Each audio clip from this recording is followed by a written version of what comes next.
Just an Illusion, Part 3, The Negotiation. Jackie met Jamal in the bar she worked at on the weekends. So she figured that he spent a lot of his money on drinking with friends and the weed he smoked on occasion. But she decided that she must ask him, because now they were months into this living arrangement, and she was realizing the burden of keeping him more and more.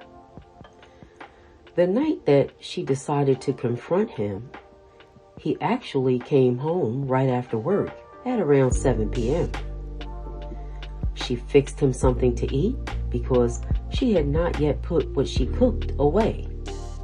This was her usual routine, since she never knew what time he might come in.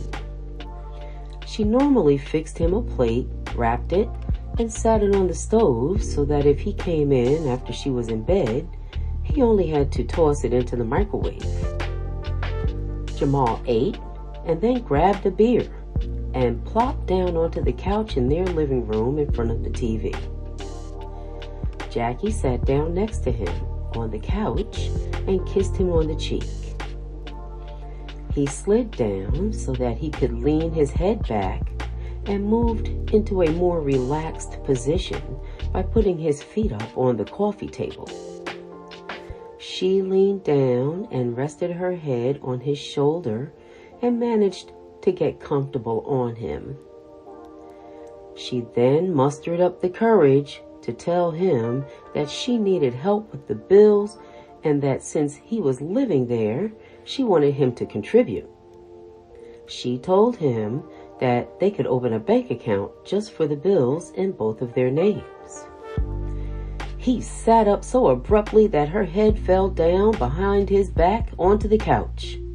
He just looked at her for a few seconds without saying anything. In his mind, this arrangement of being with this older woman meant she was going to take care of him. And anyway, this was how he had been living since he left his mama's house. He had never had to be responsible and never had to learn to be accountable. He thought about trying to go back to his baby's mama, but he knew she had had her fill of him and there was no going back there. He thought about how he had lied about it, saying that it was his apartment and that he was allowing his baby's mama to live there. "Well, what you want from me? I only bring home $300 a week and you know I'm paying child support." He was lying about that too.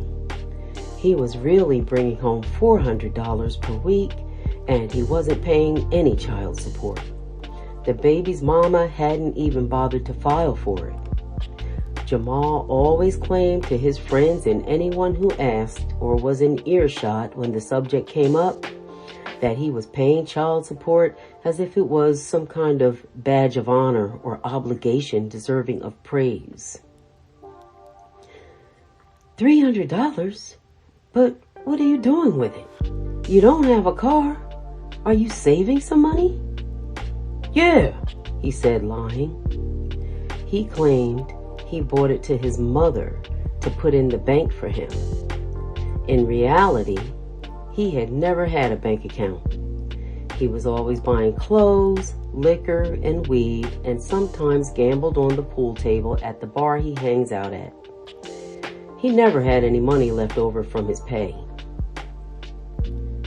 "Well, you're gonna have to stop bringing money to your mother and take care of some of the things here where you are living at.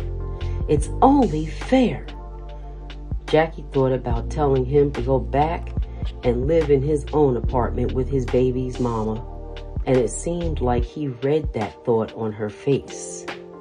He immediately realized that his lie could catch up to him about that, and in desperation said that he would give her some money at the end of the week when he got paid. So Jamal agreed that he would give her $75 per week reluctantly. Jackie felt triumphant and was really happy about the agreement.